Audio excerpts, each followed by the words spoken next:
बिस्मिल्लाहिर्रहमानिर्रहीम। अस्सलाम वालेकुम नाज़रीन, आप देख रहे हैं the last hour with Yasir Rashid. नाज़रीन, दुनिया की जन्नत नज़ीर वादी कश्मीर ओपन जेल में तब्दील है। साल से ज़्यादा का अरसा गुजर गया।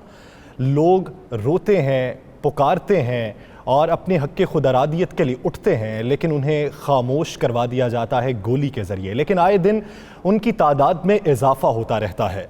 वादी से बाहर की दुनिया से रवाबित ख़त्म हो चुके हैं। वहाँ से सदाएँ उठती हैं, उन पर ये भारतीय फ़ौज की सूरत में बलाएं मुसल्लत हैं, लेकिन वो लोग फिर भी चुप नहीं हो पाते। भारतीय फ़ौज नौजवानों को घरों से निकालती है, गोलियों का निशाना बनाती है, और अब भारतीय फ़ौज बुजुर्ग शहरियों को भी गोलियों का निशाना बनाने से दरेख नहीं कर रही।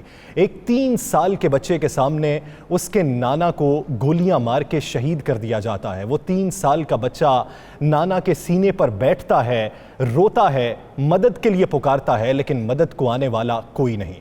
अगर रवां बरस की बात की जाए तो पहले 5 माह में 96 अफराद ऐसे हैं जिनको शहीद कर दिया गया, और सिर्फ 1 महीना माह जून में ये तादाद 56 तक जा पहुंची। यानी कुल मिला के अगर बात करें तो 148 कश्मीरी इस साल में शहीद किए जा चुके हैं। इसी इशू पर बात करने के लिए सीनियर सहाफ़ी राना अजीम साहब हमारे साथ मौजूद हैं, और माहिर उमूर कश्मीर अब्दुल्ला गुल साहब ने हमें ज्वाइन किया है।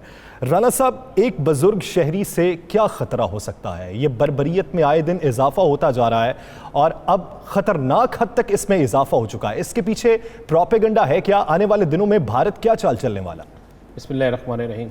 या सर, इस बच्चे की वीडियो देखकर मैं नहीं समझता कोई दिल रखने वाला इंसान खून के आंसू ना रोए। मासूम बच्चा जिसके दादा को, जिसके नाना को उसके सामने गोली मार दी जाती है, फिर वो अपने शहीद हुए नाना की छाती पर बैठकर सवाल करता है कि इसका कसूर क्या है। एक बेटा जिसके बाप को घर से काम के लिए गया मार दिया जाता है। आपने उस बुजुर्ग की लाश के साथ लिपट कर एम्बुलेंस के अंदर उसके बेटे को रोते हुए देखा है। आपने उन माओं बहनों की चीखों पुकार सुनी है। मुझे बताएं, ये मासूम बच्चा जिसे वो फौजी गाड़ी में लेके जा रहे हैं और उसे चॉकलेट से बहलाने की कोशिश कर रहे हैं, वो क्या कह रहा है? सुने ना आपने? उसका एक एक लफ्ज़ इंसानियत की तमाम अलमबरदारों को के ज़मीर को झंझोड़ रहा है। और ये आज की इस तस्वीर, इस वीडियो के बाद तो एक सवालिया निशान है उन तमाम दुनिया की तंजीमों से, तमाम ताकतों से जो ह्यूमन राइट्स की बात करती हैं कि इससे ज़्यादा जुल्म हो सकता है। अब ये बच्चा क्या बुरहान वानी नहीं बनेगा? अब ये बच्चा क्या रियाज नहीं बनेगा? और इंशाल्लाह ये बच्चा आज़ादी कश्मीर की जंग का सिपाही बनेगा। आप देखेंगे कि इसके सामने उसके बाप को, उसके नाना को, उसकी माँ को, उसके भाई को, उसकी बहन को मार दिया जाए। आपने 100 कुछ तादाद बताई है। या सर, मेरे पास मुसद्दका ये इतलात है कि 13,000 कश्मीरी बुरे जवान, लड़कियां, लड़के सबको मार दिया गया, शहीद कर दिया गया है। कुछ लाशें सामने आ जाती हैं, कुछ की लाशें आज तक नहीं मिली, कुछ को जला दिया गया, कुछ को दरिया में फेंक दिया गया, कईयों की लाशें दरख्तों के साथ लटकी होती हैं।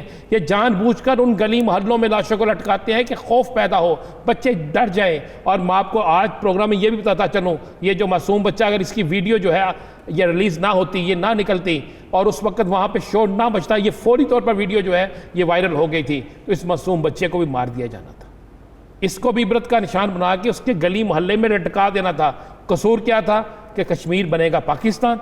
वो अपनी आज़ादी की जंग लड़ रहे हैं, आज़ादी की बात कर रहे हैं। लेकिन आज सवाल है तमाम आलम इस्लाम से, मैं छोड़ दें अमेरिका को, छोड़ दें दूसरी कोफ्तों को, तमाम आलम इस्लाम से आज सवाल है कि ला इलाहा इल्लल्लाह मुहम्मद रसूलुल्लाह सल्लल्लाहु अलैहि वसल्लम का कलमा पढ़ने वाले इस शख्स के साथ जो हुआ, जो वो औरत रो के पुकार रही है, जो वो बच्चा चीख रहा है, जो बेटा अपने बाप की लाश से लिपट के कह रहा है, अब इस पर आलम इस्लाम अगर खामोश रहता है तो इससे बड़ी कोताही नहीं होगी। और इससे बड़ा अज़ाब जो कोरोना की शक्ल में आया ना, ये आने वाला है। और मैं आपको बता दूं, सिर्फ मुख्तसर, चूँकि फिर अब्दुल्ला साहब से लेंगे, मैं इतना बता दूं, कश्मीर के अंदर जो खेल खेला जा रहा है, जो ये किया जा रहा है, ये सिर्फ डराने के लिए कश्मीरियों को कि हम मारेंगे, बच्चों को खौफजदा करने के लिए कि तुम्हारे सामने तुम्हारे बड़ों को मारेंगे। लेकिन मैं आपको ये बता दूं, आइंदा 24 घंटों में आप ज़रा कश्मीर के अंदर से आवाज़ें सुनिएगा, फिर देखिएगा किसकी कितनी गाड़ियाँ तबाह होती। कहाँ हैं इंसानी हुकूक की तंजीमें, कहाँ है OIC, कहाँ हैं वो इदारे जो इंसानी हुकूक के तहत आवाज़ उठाते हैं कि कश्मीर में हज़ारों नौजवानों को कत्ल कर दिया गया सिर्फ इसलिए कि वो हक़ खुदरादियत की बात करते हैं। 70 साल हो गए ये चिंगारी सीने में पलती थी और अब ये लावा बन चुका है। इस लावे की जद में कोई ना कोई तो आएगा। अब्दुल्ला गुल साहब, ये हालिया दिनों में पुरतशद्दुद वाक़यात में इतना इजाफा हो जाना, ये बेदरेग कत्ल करना नौजवानों का और बूढ़ों को भी ना बख्शना, बच्चों के सामने उनको गोलियों का निशाना बना देना, ये मोदी हुकूमत बदमस्त हाथी बनी हुई है। सोशल मीडिया पर वावेला भी बहुत चल रहा है आजकल, जो पहले नहीं चलता था। लेकिन मोदी हुकूमत आखिर करना क्या चाहती है? पसे पर्दा उसके हकाइक है क्या? बिस्मिल्लाहिर्रहमानिर्रहीम। देखिए, जो अभी वीडियो देखी है ना, यकीन माने कि कोई भी दर्द दिल आदमी जो है वो बिल्कुल उसके एक दफ़ा तो दिल जो है वो बंद हो जाता है।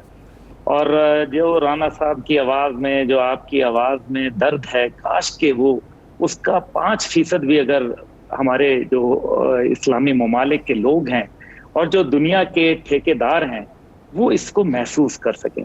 वो क्या जो आज़ादी मांग रहे हैं वो क्या मांग रहे हैं? क्या यूनाइटेड नेशन की करारदादों से हट के मांग रहे हैं? क्या एक जमहूरी हक से अलहदा कोई काम कर रहे हैं? क्या वो एक ऐसी कौम है जो पढ़ी लिखी है, जिसको पूरी दुनिया जानती है कि वो पढ़ी लिखी कौम है, इंजीनियर हैं वो और डॉक्टर्स हैं, वो क्या आपका क्या ख्याल है दीवाने हो गए हैं? नहीं, हिंदुस्तान जो है ये सब कुछ जो पुरतशद्दद वाक़यात के अंदर एकदम इजाफा हुआ, इसका मतलब है कि कश्मीर का मामला तो उनके हाथ से निकल गया। इसका तो इजहार जो है वो SK दौलत भी कर चुके, इसका इजहार उनके नदरन कमांड के कोर कमांडर भी कर चुके माजी के, और इसी तरीके से जो उनके अपने जो आर्मी के लोग हैं वो इस चीज को एक्नॉलेज कर रहे हैं कि इस टाइम पे कश्मीर का सिर्फ सियासी हल है, और वो भी पाकिस्तान के साथ मामला करने के ऊपर सियासी हल है। वरना उसको इंडिपेंडेंट करने की जो ख्वाब देखे जा रहे हैं, जो उसके ऊपर मुख्तलिफ तरीके से तशद्दुद करके उड़ी हमला अपने ऊपर करवा के अपना जग हसाई करवाई, उसके बाद इसी तरह से पठानकोट का वाकया जो है वो भी बेइज्जती हिंदुस्तान को उठानी पड़ी। पता नहीं क्यों इतना हिंदुस्तान बेइज्जत हो गया है, और क्यों इतने जो लोग हैं आलम इस्लाम के अंदर, ये जो ठेकेदार जो कि आपको रोजाना मिलते हैं, अमन मार्च के, फलाना मार्च के, कोई पता नहीं किस किस्म की वो मैराथन रेस के ऊपर, वो खामोश क्यों हैं? बात यह है कि वो मलाला यूसुफजई हो या दीगर हो, आज उनको कश्मीर के अंदर बच्चे, बूढ़े, औरतें, जवान जो हैं उनका जो है बेईमाना कत्ल और जो उनके साथ जुल्म और जो जबर जिस अंदाज के अंदर चलाया जा रहा है, क्या उनको नजर नहीं आ रहा? इसका मतलब है कि कहीं ना कहीं हिंदुस्तान जो है वो पैसे से भी लोगों को जो है वो खामोश करा रहा है। और हिंदुस्तान जो खेल खेल रहा है कश्मीर के अंदर, उसके कुछ ताने बाने बलूचिस्तान में भी मिलते हैं। वो जाके बलूचिस्तान में किन लोगों को सपोर्ट कर रहा है, वो क्या चाहता है, उसको आज तक सन 2000 से पहले एक राना साहब यहाँ बैठे हैं, आप माशाल्लाह बैठे हैं, आप मुझे बताएं कि कभी हिंदुस्तान ने बलूचिस्तान के ऊपर बात भी की थी 2000 से पहले? या अचानक उनको अब बलूचिस्तान क्यों याद आ रहा है? उसके बाद फिर पोस्टर्स लगाने जनीवा के अंदर, बसों के ऊपर, सरकारी अमलाक के ऊपर, सरकारी ट्रेनों के ऊपर, क्या कश्मीर के पोस्टर हम लगा सकते हैं? मैं 92 के वसातत से अपील करता हूँ, आए मेरे साथ मिलके हम भी कोशिश करते हैं, वहां पोस्टर लगवाएंगे। सवाल नहीं पैदा होता, कश्मीर का पूरा नक्शा ये दिखा दें, ये आलम इस्लाम के जो ठेकेदार हमारे। अब्दुल्ला साहब बिल्कुल ठीक है, मुझे बताएं कि ये जो हुआ, जो वाकया हुआ, जो बच्चे की जो ये तस्वीर आपके सामने आई है, जो वीडियो आपके सामने आई है, आप क्या समझते हैं कि इससे तहरीक दब जाएगी? मेरी इतला के मुताबिक कश्मीर में अब तहरीक मजीद तेज होगी और आइंदा 24 घंटों में या 36 घंटों में बहुत कुछ होगा। आपको आने वाले कुछ वक्त के अंदर आप हिंदुस्तान के जो है ना बखिए उधरते देखेंगे इंशाल्लाह ताला। ये ऐसी वैसी मैं बात नहीं कर रहा, मैं भी आपको बिल्कुल मुसद्दका इतलात के ऊपर बता रहा हूँ। मुझे पता है कि इस टाइम पे वहां अंदर की टूट फूट का शिकार है, दूसरी तरफ चीन ने उनका रगड़ा लगा दिया है, नेपाल के अंदर वो फंस गए हैं, पाकिस्तान फौज उनको जो है मुंह तोड़ जवाब दे रही है, बल्कि दंदान शिकन जवाब दे रही है। ये उन्होंने मजाक समझा है हिंदुस्तान ने कि आसानी से जो है वो कश्मीरी कौम को निकल जाएंगे। ये देखें राना साहब, एक बात जो आपने फरमाई, एक बच्चा था सीरिया के अंदर जो समुंदर के साहिल के ऊपर पड़ा नजर आया, पूरी दुनिया में उसका बड़ा वावेला हुआ। मैं ये कहूंगा कि आज सोशल मीडिया के जो हमारे लोग बैठे हुए हैं, जो हमारी टीम्स बैठी हुई हैं, जो हमारे पाकिस्तानी जवान हैं, जो इंसानियत को प्यार करने वाले हैं, उनसे मैं अपील करूंगा कि वो ये बच्चे की वीडियो, और सिर्फ यही नहीं, राना साहब आप तो जानते हैं इस चीज को कि बच्चों की दादी के साथ इन्होंने ज्यादती का शिकार किया, बच्चों को सामने करके उनकी दादी के साथ जो है वो ज्यादती का मुर्तकिब हुए। ये बदबख्त लोग जो इंसानियत के नाम पर धब्बा है, ये हिंदुस्तान जो है ये जितना इसको दबाएगा ये उतना ही उठेगा। और इंशाअल्लाह ताला हिंदुस्तान के दिन गिने गए हैं। ये सन 2020 के अंदर उनका रेफरेंडम हो रहा है सिखों का, उसके बाद मैं देखूंगा कि सप्लाई लाइन उनकी कैसे जाएगी, फिर मैं देखूंगा कि वो गुरदासपुर से जो सप्लाई लाइन कश्मीर के ऊपर जो जा रही है, हिंदुस्तान गुल साहब आपके मुताबिक भारत हारा हुआ है जिसकी वजह से वो ऐसा रवैया अपनाए हुए है। आपको क्या लगता है कि बतौर पाकिस्तानी तो हमें सोशल मीडिया पर इसको उजागर करना चाहिए, उनके हक़ खुदरादियत की आवाज़ के साथ खड़े होना चाहिए, लेकिन हम हुक्मरान, हमारे हुक्मरान जो हैं वो सिफारती सतह पर जो एक्टिविटी जारी रखे हुए हैं, क्या आप उससे मुतमईन हैं या उसमें फिर थोड़ी सी तेज़ी आनी चाहिए? देखिए, जो तेजी है वो तो लाजमी आनी चाहिए, यानी कि टिल द टाइम जब तक कि हमारी एफर्ट्स जो हैं वो कश्मीर को आज़ादी का रंग न दे दें, तब तक तो हमारी मेरे ख्याल में कोशिशें जारी रहनी चाहिए, सियासी भी, सिफारती भी, इखलाकी भी। और अब तो हमने अस्करी जो महाज है उसके ऊपर भी अल्हम्दुलिल्लाह हमारे सिपह सलार और हमारे वजीर आजम साहब ने जो है अभी एक मजबूत पॉलिसी जो है वो बनाना शुरू की है। पहले हमने कोशिश की कि हिंदुस्तान जो है वो पूरा तौर पे कश्मीर के अंदर आ जाए, आपने देखा फिर लद्दाख में क्या हुआ, उनको यही जोम हुआ कि शायद पाकिस्तान जो है कहीं कमजोरी दिखा रहा है। पाकिस्तान कमजोरी नहीं दिखा रहा था, हम इंतजार कर रहे थे, वी वर ट्राइंग के वो मजीद आ जाए अंदर। अब वो आ गए हैं अंदर, उन्होंने अपनी एक हैवी इन्वेस्टमेंट कर दी है, अस्करी लिहाज से भी, सियासी लिहाज से भी, और जो इंटरनेशनल दुनिया में उनका मुंह काला होना था वो भी हो गया। आप देखें ना, जब ये महाज खुला तो क्या इंटरनेशनल दुनिया में वो जो इदारे जो कि न्यूयॉर्क टाइम्स और वॉशिंगटन पोस्ट और दीगर ब्रिटिश ब्रॉडकास्टिंग कॉरपोरेशन और दीगर, क्या उन्होंने अब भारत का वो मकरू चेहरा ना दिखाना शुरू कर दिया? क्या भारत को वही जो है वो मामला हासिल है जो पहले होता था? क्या 2 यूनाइटेड नेशन जो है वो रिपोर्ट्स आ नहीं गई भारत की जो इंसानी हकूक के खिलाफ उन्होंने जो धज्जियां उड़ाई हैं, क्या उसके ऊपर 2 रिपोर्ट्स मौजूद नहीं है? ये सारे का सारा मामला है। मेरे ख्याल में पाकिस्तान को अब एक केस लेके जाना चाहिए, ना सिर्फ ये केस बल्कि नरेंद्र मोदी का वो बयान जो कि उन्होंने इकबाली जुर्म किया कि मैं जो था मुक्ति बाहिनी का जो है वो एक मेंबर था और मैंने आरएसएस के हवाले से जो है बाकायदा किरदार अदा किया और पाकिस्तान को 2 लख्त कराया। बांग्लादेश बनाने में हमारा किरदार है। मेरे ख्याल में इंटरनेशनल कोर्ट ऑफ जस्टिस के अंदर उनको और इंटरनेशनल कोर्ट ऑफ टेररिज्म में जो है वो चार्ज दूसरे ममालिक से रवाबत भी बढ़ाने चाहिए और आलमी अदालत में भी ये केस लेके जाना चाहिए। एक आखिरी सवाल ये कि जोग्राफियाई हैसियत तब्दील करने की भारत काफ़ी अरसे से कोशिश कर रहा है कश्मीर की, अब तक कितने बोगस डोमिसाइल दिए जा चुके हैं और कितने फीसद जोग्राफियाई हैसियत जो है वो तब्दील की जा चुकी है? देखें, हम अपनी स्क्रीन पे वो बोगस डोमिसाइल भी दिखा देते हैं जो शायद पहले कोई नहीं दिखा सका, और अब तक मेरी इत्तला के मुताबिक 1 लाख अफराद जो हैं उनको डोमिसाइल जारी हो चुका है। 3 लाख मज़ीद अफराद को डोमिसाइल जारी किया जाना है। जिनको डोमिसाइल जारी कर रहे हैं उनका तल्लक बाहर से है, चंडीगढ़ से है, दिल्ली से है, महाराष्ट्र से है, असम से है, इन जगहों से इनका तल्लक है। सारे आरएसएस के लोग हैं और इस वक्त तक 13,000 हिंदू ऑफिसर जो है वो मकबूजा कश्मीर में तैनात किए गए हैं, जहाँ पे शनाख्ती कार्ड, पासपोर्ट समेत ये डोमिसाइल बनना है, ये हो चुका है। और लेकिन इसके बावजूद भी कुछ नहीं होगा। मैं आपको बता दूं, अब बाई हुक मैं अपने हुक्मरानों से कहूँगा कि खुदारा सफारती तल्लुकात अपनी जगह, हर चीज़ अपनी जगह।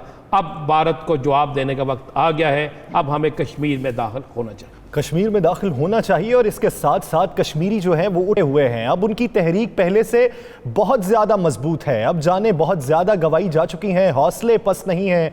वो ये कहते हैं कि एक दिन कश्मीर ज़रूर आज़ाद होगा, जुल्म के ये बादल छट जाएंगे, वो एक दिन जल्द ही करीब है। नाज़रीन, दीगर इश्यूज़ पर बात करेंगे एक शॉर्ट ब्रेक के बाद।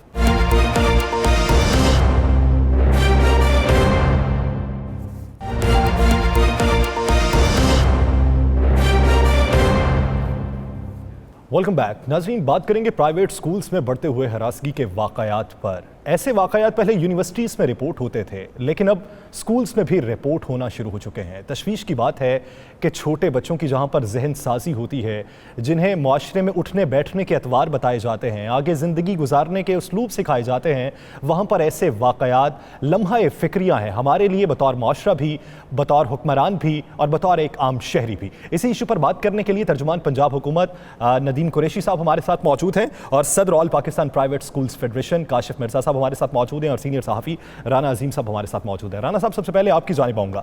ऐसे वाक़यात पहले होते थे यूनिवर्सिटीज़ में, इस तरह की जो लोग थे यानी एक ही एज के उस्ताद भी और शागिर्द भी, तो वहाँ पर ऐसे वाक़यात रिपोर्ट होते थे। अब जहाँ पर एज का इतना डिफरेंस है, वहाँ पर ऐसे वाक़यात का रिपोर्ट होना, इनकी वजूहात क्या हैं? ख़ुसूसी तौर पर हम हालिया रिपोर्ट होने वाले वाक़े पे बात करते हैं कि सोशल मीडिया प्लेटफॉर्म्स पर हरासगी के बहुत सी निशानदही हुई, जिस पर लोगों को बरतरफ कर दिया गया, उन असातिज़ा को। क्या बरतरफी काफ़ी है या एक्शन कुछ और भी होना चाहिए? नहीं, यह सर बरतरफी काफ़ी नहीं है। उस्ताद का एक बहुत बड़ा मकाम है, और जब जिसका बहुत बड़ा मकाम हो और जब उससे ऐसी तवक्को हो, और जो बल्कि तवक्को जब वो ऐसी हरकत कर दे जिससे इंसानियत भी शर्मा जाए, जिससे उस्ताद और शागिर्द का जो रिश्ता तकद्दुस है वो भी पमाल हो जाए, तो उसके बाद मुझे बताएं क्या उसको बरतरफ कर देना ही एक सज़ा है?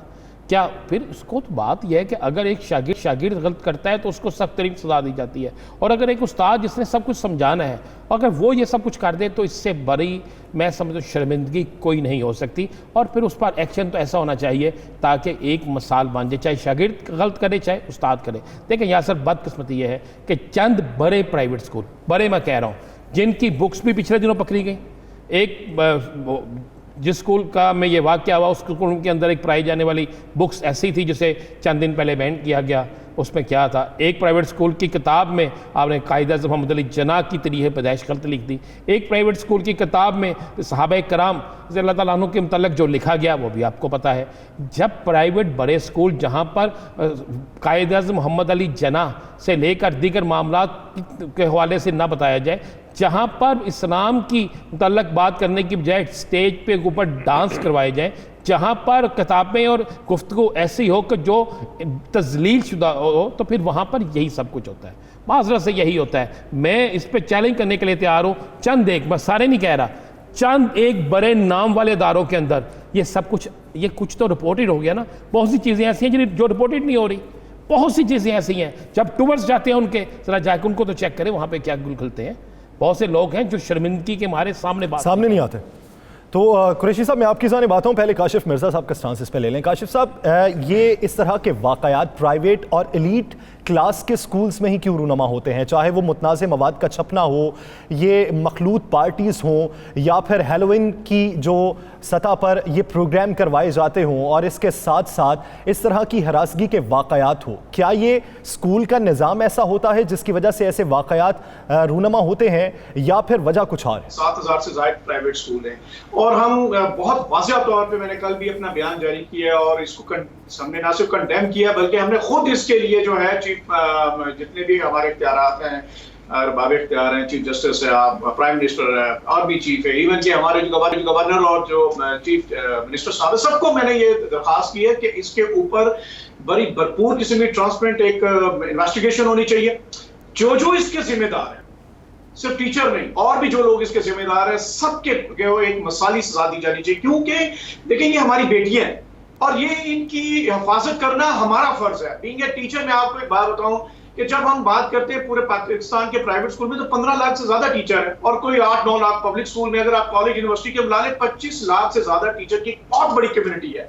और ये जब आपने वाकया देखा है, इसी तरह के पहले भी माजी में कुछ वाकयात हुए, इन 4 टीचर्स की वजह से हमारी पूरी कम्युनिटी, एक जो टीचर होता है वो माँ है, वो बाप है, और एक माँ और बाप का तकद्दस का रिश्ता है, वो हमारी बेटियां हैं। बेटियों को तो तहफ़्फ़ुज़ महसूस होना चाहिए। अगर बेटी अपने बाप से या माँ से बात करते हुए खौफज़दा हो गई है, तो ये बड़ा लम्हा फिक्रिया। इसमें हमारी टीचर कम्युनिटी को, स्कूल्स, तालीमी इदारों को, पेरेंट्स को, सिविल सोसाइटी को और हमारे इदारों को मिल बैठने की जरूरत है। और फौरी तौर पर अगर इसका कोई हल नहीं ढूंढा गया तो यकीनन ये जो वबा है, सोशल मीडिया आपके सामने है, जब आपने देखा नेट फैसिलिटी घर घर पहुंच गई है, और जो भी आपने बात की एक मखसूस क्लास भी है जिसके अंदर शायद उस तरह से चेक जो है नहीं लगता लिबरलिज्म के नाम पे, और बेशुमार चीजें जिसका नतीजा आपने देखना शुरू कर दिया है। हम इसको कंडेम करते हैं, हम उन बच्चियों के साथ हैं, हम तालीमी टीचर हतारे में जो पढ़ाने वाले वो टीचर थे जिन्होंने ये शर्मनाक हरकत की, हम ये भी चाहेंगे कि उनका भी मौक़िफ़ जरूर सामने आए और एक शफाफ किस्म की इन्वेस्टिगेशन हो और स्पीकिंग ऑर्डर होना चाहिए, और इनको कैफे किरदार तक पहुंचाना, मसाली बनाना जो है वो बहुत जरूरी है, और आने वाले बच्चों को महफूज बनाना बहुत जरूरी है। बहुत ज़रूरी है। मिर्ज़ा साहब साथ ही रहिएगा। कुरैशी साहब, आपके बखूबी इल्म में है कि हम सरकारी स्कूलों को ब्लेम करते हैं कि वहाँ पे तालीमी मायार अच्छा नहीं है, वहाँ पे सहूलियात अच्छी नहीं है बच्चों के लिए, लेकिन इस बात का एतराफ़ तो हम बखूबी करते हैं कि वहाँ पे उस्ताद की इज़्ज़त ज़रूर की जाती थी। जूता भी पड़ा है ना तो वो भी जो तालिब इल्म था वो सीधा करके उस्ताद के सामने रखता था, उस्ताद के आगे बात नहीं की जा सकती थी। उस्ताद बच्चों को अपने बच्चों के तौर पे समझता था कि उसकी इस्लाह इस तरीके से की जाएगी कि वो मुआशरे का बढ़ता हुआ सितारा बनेगा। लेकिन आप क्या समझते हैं कि इस वाक़यात का तालीमी इदारों में रिपोर्ट होना वजूहात क्या है? बतौर मुआशरा हमने अपनी तरजीहात तब्दील कर ली हैं, या फिर इसमें परवरिश में कहीं पर कोताही रह जाती है जिसकी वजह से ऐसे वाक़यात रिपोर्ट होते हैं, या फिर हमने अखलाकी आदाब ही इन प्राइवेट इदारों में भुला दी हैं, हम किसी अपने खुद को किसी और सतह पर रख के सोचते हैं? बिस्मिल्लाहिर्रहमानिर्रहीम। देखिए यासिर, सबसे पहले तो मैं आपको एक अर्ज़ करूँ, ये हमारे माशरती इन्हितात, हमारी खुद गर्जी का एक बहुत बड़ा एक ऐसा स्याह बाब है जिससे ना सिर्फ हम सब शर्मिंदा हैं और कोई शख्स इस पर ना इस बात को सपोर्ट करेगा, हर शख्स इसे कंडेम करेगा। अब देखने की चीज़ ये है कि ये तो सोशल मीडिया है कि चीज़ वायरल हो गई और आप तक, हम तक ये चीज़ रिपोर्ट हो गई। ये बेपनाह वाक़यात अब हो रहे हैं। मैं समझता हूँ पिछले 20 सालों में हमारी एजुकेशन जब कमर्शियल हुई है, मेरा मतलब मैं किसी एक ख़ास स्पेसिफिक इदारे के हवाले से बात नहीं करना चाहता, मैं ओवरऑल बात करूँगा। आप बहुत सारे वाक़यात देखते होंगे जो मदारिस में भी सोशल मीडिया में वायरल हुए हैं। ये इंतहाई अफसोसनाक वाक़या है कि एक ऐसे एक डिसिप्लिन इदारे में कि जहाँ पर बेपनाह मतलब लीड क्लास के बच्चे एजुकेशन लें और जहाँ पे जो टीचिंग स्टाफ है वो भी बड़ा क्वालिफाइड और उनके ख़ास क्राइटेरिया से गुजर कर वो पहुँचता है, तो ये बात बड़ी तकलीफ़देह है। ये तो बहुत सारी चीज़ें हैं जो सोशल मीडिया हम तक पहुंचा देता है। ये लातादाद वाक़यात रोज़मर्रा ज़िंदगी में आपको मुझे फेस करने पड़ते हैं। मतलब उस्ताद का मर्तबा एक इस्लामिक माशरे में, एक मशरकी माशरे में जितना रुतबा उस्ताद का है, शायद वालिद के बाद किसी और हस्ती को इतना एहतराम नहीं दिया जाता। मैं समझता हूँ हमारे लिए बड़ा ये शर्म का मकाम है। लेकिन आप देखें कि ह्यूमन राइट्स के हवाले से भी डॉक्टर शीरी मज़ारी साहबा ने भी इसका एक्शन लिया और आज चीफ मिनिस्टर पंजाब ने कैबिनेट मीटिंग में भी इस मैटर को टेकअप किया। अभी मिर्ज़ा साहब जो फरमा रहे थे, आप देखेंगे कि हमने इसको सिर्फ साइबर क्राइम के हवाले नहीं करना, गवर्नमेंट ऑफ पंजाब का इस पर ज़ीरो टॉलरेंस पॉलिसी है। इसको वाक़े को हमने हर सूरत एक मिसाल बनाना है। और मैं समझता हूँ जैसे आपने इस वाक़े को टेक करके और प्रोग्राम में लिया, हमें सबको बात करने का मौका मिला, ये मिन हैसुल कौम हर फर्द की जिम्मेदारी है। वो मीडिया पर्सन है, वो गवर्नमेंट के लोग हैं, वो टीचर्स हैं, वो एसोसिएशंस हैं, वो सिविल सोसाइटी है। ये एक ऐसा अलमिया है। हम जब अपने बच्चों को, मासूम बच्चों को स्कूल सिस्टम के हवाले करते हैं तो बहुत सारे वालिदैन, मैं नहीं समझता कि ज़्यादा बड़ी तादाद होगी जो बाद में भी केयर करती है। 95% लोग स्कूल्स के हवाले बच्चे करके इस हद तक मुतमईन हो जाते हैं कि हमने एक बड़े आला तालीमी इदारे को ये जिम्मेदारी दी है कि वो हमारे बच्चे की ना सिर्फ तालीमी उसकी निगहदाश्त करे बल्कि उसकी तरबियत में भी रोल प्ले करे। अब जहाँ इस तरह के वाक़यात होते हैं, ये ना सिर्फ हमारे लिए बाइस शर्म है बल्कि ये हमारी आने वाली नस्लों के लिए एक बड़ा लम्हा फ़िक्रिया है। हम जिस मज़हब के पैरोकार हैं, नबी पाक सल्लल्लाहु अलैहि वसल्लम का, इस हवाले से कितनी वाज़ेह चीज़ें हैं। और मुझे हैरानी होती है कि वो असातिज़ा जो इतने मुक़द्दस पेशे से वाबस्ता हैं, वो किस तरह से इन बच्चों, मासूम बच्चों के साथ जो औलाद की तरह से होते हैं, किस तरह से इस रवैये के इर्तिकाब का सोचते हैं। मेरे लिए ये बड़ी हैरान की बात है। लेकिन बतौर एक गवर्नमेंट स्पोक्समैन के मैं आपको एक बात का यकीन दिलाना चाहता हूँ, इमरान खान साहब हो या उस्मान बुज़दार साहब हो, एक तो हम अब आगे बढ़ रहे हैं इंशाअल्लाह ताला सिंगल नेशनल करिकुलम की तरफ। आने वाले दिनों में देखेंगे आप कि एजुकेशन में वो ब्रेक थ्रू होने जा रहा है। जैसे आपने फरमाया कि गवर्नमेंट इदारों में आज भी उस्ताद की इज्जत मौजूद है। मैं समझता हूँ प्राइवेट सेक्टर में भी बच्चे उस्ताद को वही मकाम देते हैं, लेकिन चीज़ें कमर्शियल होने से, चीज़ें ग्लैमर होने से, राना अजीम साहब ने बिल्कुल ठीक कहा कि हमारे यहाँ जो हमारी नजरियाती, हमारा जो अफकार है, हमारा जो रिलीजियस हमारा पॉइंट ऑफ व्यू है, हम वो प्लांट करने की बजाय पता नहीं कौन से कल्चर को फरोग देने पे लगे हुए हैं। हमने अपनी अखलाकी आदात को अतवार बुला दिए, आदाब बुला दिए, जिसकी वजह से हमें इन चीज़ों का सामना करना पड़ता है। हम वो चीज़ें भूल बैठे कि हमारे मजहब ने हमें क्या सिखाया था, हमें किस रास्ते पर चलना था, उस्ताद की इज्जत क्या होती है, उस्ताद ने शागिर्द को किस नज़र से देखना है, उस्ताद और शागिर्द का मकाम क्या है, हम उसको भुला बैठे हैं। तो इसीलिए इस तरह के वाक़यात रिपोर्ट होते हैं। बहुत शुक्रिया नदीम कुरैशी साहब और काशिफ मिर्जा वाले से अपना वक्त देने के लिए। नाज़रीन, ऑनलाइन गेम्स ने हमारे नौजवान नस्ल के जहनों में किस तरीके से पुरतशद्दुद रवैये को जन्म दिया है, इसी पर बात करेंगे एक शॉर्ट ब्रेक के बाद।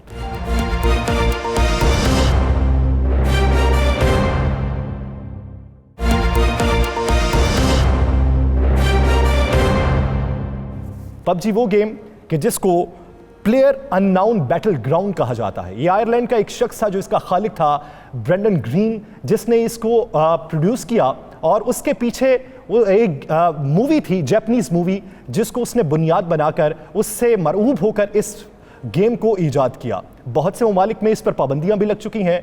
पार्शली पाबंदी लगी हुई है इंडिया में, इराक में, नेपाल में, और अब पाकिस्तानी हुकूमत भी इस पर पाबंदी लगाने जा रही है। इसी इशू पर बात करने के लिए सीनियर सहाफ़ी राना अजीम साहब हमारे साथ मौजूद हैं। DIG ऑपरेशंस लाहौर इशफाक अहमद खान साहब ने हमें ज्वाइन किया है, और माहिर नफ्सियात डॉक्टर नुसरत हबीब साहिबा हमारे साथ मौजूद हैं। राना साहब, सबसे पहले आपकी जानिब आऊँगा, अब तक ऐसी गेम्स के बायस कितनी अमवात हो चुकी हैं, या ऐसी गेम्स के बायस कितने वाकयात रिपोर्ट हो चुके हैं, और हम नफ्सियाती तौर पर मफलूज क्यों होते जा रहे हैं? देखें यार, सिर्फ लाहौर शहर के अंदर, सिर्फ लाहौर शहर के अंदर 3 अफराद जो हैं इस गेम की वजह से ज़िंदगी की बाजी हार गए। आज एक रिपोर्ट के अंदर लिखा गया है कि 15,000 अफराद जो हैं, जिसमें लड़कियां भी शामिल हैं, लड़के भी शामिल हैं, बच्चे भी हैं, बड़े भी हैं, नफ्सियाती मरीज़ बन चुके हैं। जब उनसे एक मोबाइल छीना जाता है वह अपने आप को ज़ख्मी कर लेते हैं, चीखते हैं, चिल्लाते हैं। ये बाकायदा एक रिपोर्ट है जिसमें ये सारा कुछ लिखा हुआ है। उसके बाद आप आ जाएं, कितनी बदकिस्मती है, ये हमारे माशरे का कसूर है। और सबसे बढ़ के कि हर घर के अंदर अगर 6 अफराद हैं तो 4 मोबाइल ज़रूर हैं, और उस घर के अंदर बाप, बेटी, बच्चा सब अपने अपने मोबाइल पे लगे हुए हैं। किसी को नहीं पता हमारा बच्चा क्या कर रहा है। सुबह से लेकर शाम तक वो गेम खेलता है। और यासर, आज मैं उस गेम के मतलब एक बता दूं, बिल्कुल ये गेम कहाँ से चली, कहाँ पर आई, लेकिन जब इस गेम को एक वक्त में 100 से ज़्यादा लोग खेलते हैं, बहुत से लोग इसके साथ कॉन्ट्रैक्ट होते हैं, और कमेंट्री चल रही होती है, और जब कमेंट्री चल रही होती है, कमेंट्री उसमें आप देखें कि सबसे ज़्यादा इसमें इंडियन जो है ना माफिया वो है, वो इसमें अपनी बादशाह देते हैं। वो क्या करते हैं कि हम कहते हैं ना किसी को मारा, कत्ल कर दिया, या अपना कोई बंदा हमारा शहीद हो गया, वो उसमें राम, कृष्ण ऐसे नाम लेते हैं। यानी आपके बच्चे भूल जाते हैं कि वो फाइट कर रहे हैं, लेकिन जो बंदा बोल रहा है, जो कह रहा है कि नाश्ता भी छोड़ दो, फला कर दो, ये सब कुछ कर दो, ये सारा कुछ हो रहा है। इसमें हमारी नस्ल को तबाह किया जा रहा है, बर्बादी की तरफ हम जा रहे हैं। मैं समझता हूँ कि इसमें पहली दफ़ा ये हुआ है कि आज ऐलान हो गया कि इस पर पाबंदी का, चाहे वो वक्ती तौर पर पाबंदी है। और इस पर सबसे ज़्यादा क्रेडिट मैं दूंगा लाहौर पुलिस को, पंजाब पुलिस को और लाहौर पुलिस को, कि DIG लाहौर ने एक लेटर लिखा, CCP लाहौर ने लिखा, और आखिरकार उसी लेटर की बुनियाद पर ये हो गया। लेकिन मैं साथ ये बताता चलूँ कि एक गेम तो बंद हो जाएगी, इसको खोलने के सिस्टम भी मौजूद है। 51 और ऐसी गेमें मौजूद हैं जो सेम इसी तर्ज की हैं। इन सबको बंद करना चाहिए। राना साहब, आपको याद होगा वो न्यूजीलैंड में जो वाकया पेश आया था, मस्जिद पे हमला किया गया था, वो भी इसी गेम की तर्ज पर ही उसने पूरी वीडियो बनाई, बिल्कुल बनाई थी। और मैं एक और मैं अपने तमाम वालिदैन से कहूँगा, खुदारा बच्चा रोए तो उससे अगर आपने मोबाइल ही देना तो उस पर कुरान पाक की को आयत लगा दे, नाते रसूल मकबूल सल्लल्लाहु अलैहि वसल्लम लगा दें, बच्चा ज़्यादा खुश होगा। DIG साहब की जाने पढ़ूंगा। अशफाक साहब, एक क्रेडिट तो है कि आपके एक्शन लेने पर और आपकी सिफारिश पर इस पे आर्जी तौर पर पाबंदी लग गई, लेकिन अब तक कितने केसेस रिपोर्ट हो चुके हैं जिनके इस गेम के बायस जिन अफराद ने खुदकुशियां की, और कितने केसेस रिपोर्ट ऐसे हुए इस गेम के बायस या ऐसी गेमों के बायस जिनमें लड़ाई झगड़े हुए हैं अफराद के दरमियान? बिस्मिल्लाहिर्रहमानिर्रहीम। बिल्कुल जिस तरह राना अजीम साहब अभी बात कर रहे थे, अभी इस जून के महीने में 3 वाकयात हो चुके हैं। एक हमारा पुलिस स्टेशन है नॉर्थ कैंट, एक खंजरवाल है, और कल एक वाक़या हुआ है फैक्ट्री एरिया के इलाके में डिफेंस के जो कि नीचे गिरे। तो ये तीनों वाक़यात में देखने में आया है कि चाहे वो बच्चा एक 10 बच्चा था, एक 34 था वेस्टर्न कम्युनिटी का, कल जो एक बच्चा था 19 साल का था, शहरियार था। तीनों केसेस में जो हमारे सामने फौरी तौर पर बात आई कि उनके माँ बाप ने या भाई ने बताया कि वो 3 घंटों से गेम खेल रहे थे और उनकी डेथ के बाद भी जो iPad मिला या फोन मिला उसके ऊपर कोई ना कोई इंटरेक्टिव गेम थी। राना अजीम साहब ने बिल्कुल दुरुस्त बात की है कि ये सिर्फ PUBG गेम की बात नहीं है, और भी ऐसी गेम्स हो सकती हैं जो ब्लू वेल्स है, फायर ओपन है, फायर फ्रीली है, ये इस तरह की बेशतर गेम्स। जी बिल्कुल, ऐसी गेम्स हो सकती हैं जो कि ऐसी हों जो पब्लिक सेफ्टी के लिए हैजर्ड है। और ख़ास तौर पे पता है आपको पाकिस्तान का जो हमारे लिए तो ज़्यादा इम्पोर्टेंट है कि हमारी जो यूथ बल्ज है, हमारी पॉपुलेशन और हमारी पॉपुलेशन 65% है वो बहुत यंग है।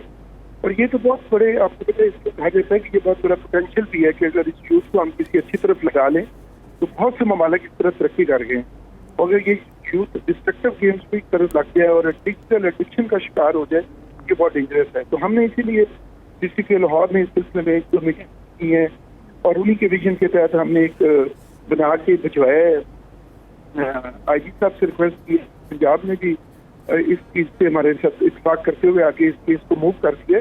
मुझे इस बात का यकीनी हतमी तौर पर नहीं पता कि अब PTA ने इसका फैसला कर दिया है या अभी नहीं, लेकिन आई थिंक अभी तक हुआ तो नहीं है, क्योंकि उनकी भी एक रिसर्च एंड एनालिसिस की टीम होती है जो अपने तौर पर भी रिसर्च करेंगे और PTA जो रेगुलेटरी अथॉरिटी होती तमाम जो जितना भी पाकिस्तान में आ रहा होता है उसके ऊपर वो काम करेंगे। वो तरीका प्रकार तय है जिसके तहत किसी भी खान साहब अबोरी तौर पर लगा दी गई है पाबंदी, अबोरी तौर पर उन्होंने जारी कर दिया कि लगा दी है पाबंदी। राइट, तो आपका नॉलेज बिल्कुल अपडेटेड होगा और उस सिलसिले में वो ये बड़ा जरूरी है कि सिर्फ PUBG की बात नहीं, और भी गेम्स और दीगर गेम्स पर भी पाबंदी आयद होनी चाहिए। खान साहब साथ ही रहेगा। डॉक्टर साहिबा, ये जो अफराद होते हैं, पढ़े लिखे लोग होते हैं, हमारे नौजवान जो हैं, ये ऐसी गेम्स पर राग़िब क्यों हो जाते हैं और उसके बाद पुरतशद्दुद रवैया इनमें किस तरीके से जन्म लेता है? पढ़े लिखे एक अनपढ़ फर्द का पुरतशद्दुद रवैया बनना वो एक समझ में आता है, लेकिन पढ़े लिखे फर्द को जिसको अच्छे बुरे का पता है वो इस तरफ कैसे माइल हो जाते हैं और नफ्सियाती तौर पर ये आम फर्द से कितना मुख्तलिफ होते हैं? हाँ जी, मेरा ख्याल है कि बेसिक बात जो मिलती है हमारी इस सोसाइटी में वो ये है कि हमारे नौजवान जो पढ़ भी रहे हैं, जो कॉलेजेस स्कूल में जा भी रहे हैं, उनके अंदर मीनिंगलेसनेस है, एमलेसनेस है। वो FA कर रहे हैं, BA कर रहे हैं, MA कर रहे हैं, उन्हें नहीं पता उन्होंने कल क्या करना है।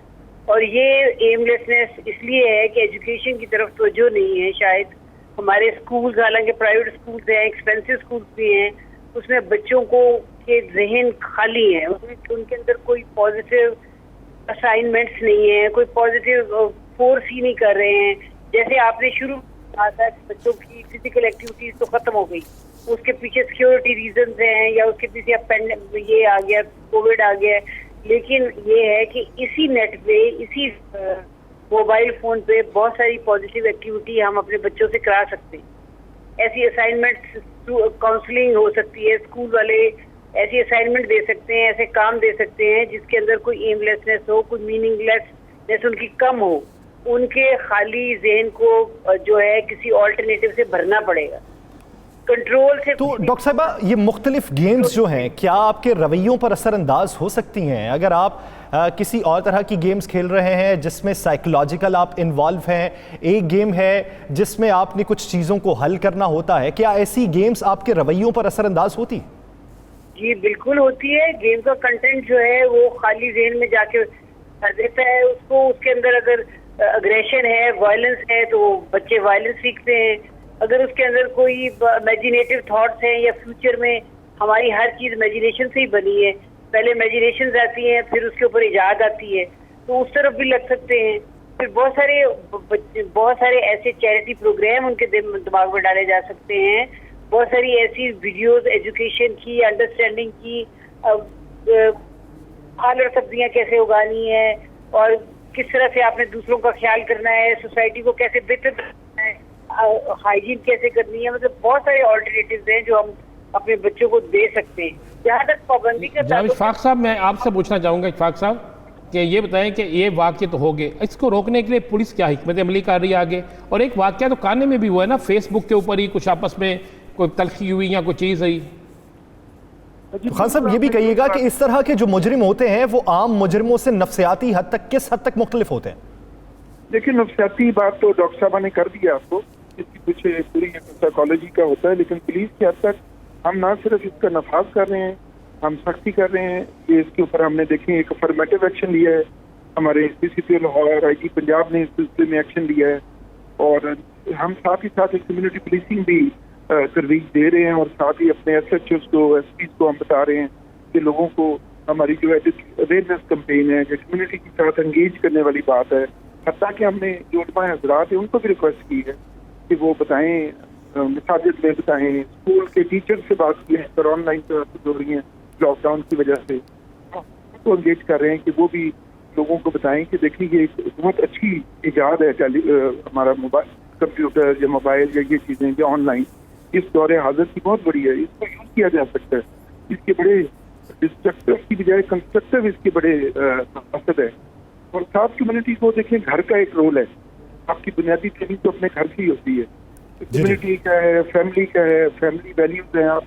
आप जब तक अपनी हमारी फैमिली वैल्यूज पे हमें फोकस करने की जरूरत है, यानी ये बहुत बड़ी जिम्मेदारी है वालिदैन की कि वो अपने बच्चे की परवरिश किस तरीके से करते हैं। अगर ज़हनी नशोनुमा करनी है तो हेल्दी गेम्स में भी उसे राग़िब करना होगा। हमें जिद्दत पसंदी के साथ साथ खुद को भी ढालना है। ऑनलाइन गेम्स पर तवज्जो दीजिए, ऑनलाइन पढ़ाई पर भी तवज्जो दीजिए, लेकिन साथ ही साथ अपने आप को मजबूत व तवाना रखने के लिए, चाहे वो जिस्मानी हो या फिर ज़हनी हो, हमें माजी की तरफ भी देखना होगा कि हमारे माजी में अखलाक व अदात क्या थे, हमारे आदाब क्या हैं, आदात व अतवार क्या हैं, और उन्हें किस हद तक बदलाव की वजह से हम इस नहज पर आन पहुंचे हैं। नाज़रीन, चीन ने लद्दाख के इलाके में किस हद तक कब्जा कर लिया है, कितने इलाके पर कर लिया है, और भारत इस हवाले से क्या सोच विचार कर रहा है, इस इशू पर बात करेंगे एक शॉर्ट ब्रेक के बाद।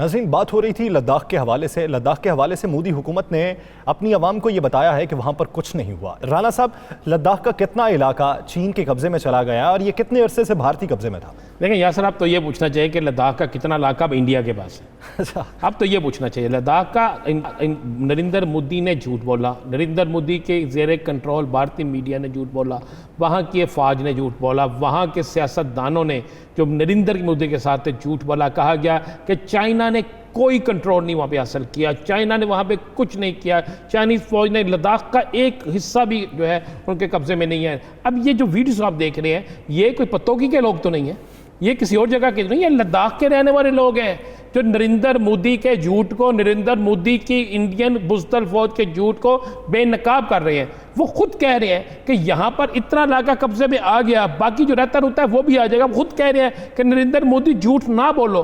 वो खुद बता रहे हैं कि वहाँ पर क्या हुआ है क्या नहीं हुआ। वो खुद बता रहे हैं कि यहाँ पर TV चैनल वाले आके 500 किलोमीटर दूर बैठ के कह देते हैं जनाब वो पहाड़ी है, वो पहाड़ी है। देखें, ये पहाड़ियाँ किसी और जगह की दिखा देते हैं, अपनी आवाम को मुतमिन कर देते हैं। हकीकत में ये है कि आज जो हकीकत हमने बेनकाब कर दी है, ये बिल्कुल सामने ले आए। ये बंदे कोई पाकिस्तानी मीडिया के तो नहीं है, ये लोग वो हैं जो लद्दाख के रहने वाले हैं, जो भारतीय हैं, जो हिंदू हैं। वो बता रहे हैं रो रो के अपनी हुकूमत को, अपनी आवाम को सोशल मीडिया पे कि आपके साथ क्या हो रहा है। देखें, अब भारत के पास लद्दाख का बहुत थोड़ा हिस्सा रह गया। आप समझ लें कि एक रोटी में जो होता है ना 75%, एक हिस्सा सिर्फ इनके पास है, 3 हिस्से चले गए हैं। और वहाँ पर डैम बनना शुरू हो गया है। चाइना वहाँ पे एक डैम बना रहा है, चाइना वहाँ पे प्रोजेक्ट लगा रहा है, और आने वाले दिनों में मज़ीद बड़ा कुछ होगा। हमने जिस तरह कल कहा था कि एयर डिफेंस सिस्टम जो लगाने की कोशिश इसराइल से मंगवा के की जा रही, क्यों की जा रही है, क्यों भारत कर रहा है? इसलिए कि भारत को खतरा है, बाकी हिस्सा भी जाएगा और उसके साथ साथ और हिस्सा भी जाएगा। भारत का एक ऐसा सूबा जो बिल्कुल साथ लगता है, उसका भी बहुत सा हिस्सा जाएगा। या सर, ये कोई छोटा काम नहीं है। भारत, अब ये एक सवाल है कि लद्दाख में कितना हिस्सा है, कितने गांव हैं जो भारत के पास है। यानी भारतीय मीडिया को हमारा मौक़िफ़ नहीं मानना चाहिए, चीनी हुकूमत का मौक़िफ़ नहीं मानना चाहिए। कम से कम भारतीय शहरियों का ही मौक़िफ़ मान लीजिए। जो लद्दाख के शहरी हैं, भारतीय हैं, वो बता रहे हैं कि कितना हिस्सा हमारे हाथ से छिन चुका है और हमारे पास बचा क्या, वो भी ख़तरे में है। नाज़रीन, द लास्ट स्टार से मुझे दीजिए इजाज़त। अल्लाह ने के बाद।